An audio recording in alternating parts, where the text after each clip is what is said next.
Mheshimiwa Mwenyekiti, kwanza nianze kwa kumshukuru Mwenyezi Mungu mwingi wa rehema kwa kutujalia uhai na afya njema na kutuwezesha kukutana leo hapa katika shughuli yetu hii muhimu kabisa ya hafla ya uwekaji wa jiwe la msingi la ujenzi wa makao makuu mapya ya Chama cha Mapinduzi. Mheshimiwa Mwenyekiti, nimesimama na mimi kwa jambo moja tu, nalo ni kuungana na wanachama na wapenzi wote wa CCM katika kukupongeza kwa hatua hii muhimu katika historia ya chama chetu.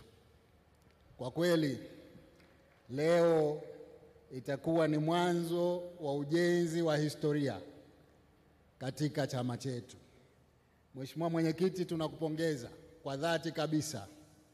Kama ulivyoacha alama katika miradi mingi ya serikali, leo tunaanza ile safari ya kuacha alama katika Chama cha Mapinduzi.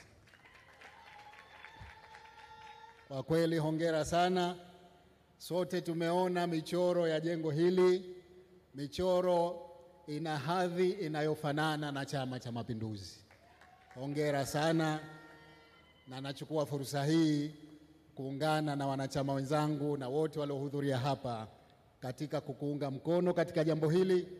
Tunakuombea mafanikio na sisi tuko pamoja na wewe ili tuweze kulitimiza katika muda mfupi na chama chetu kiweze kupata makao makuu yenye hadhi ya chama chetu. Asanteni sana kwa kunisikiliza.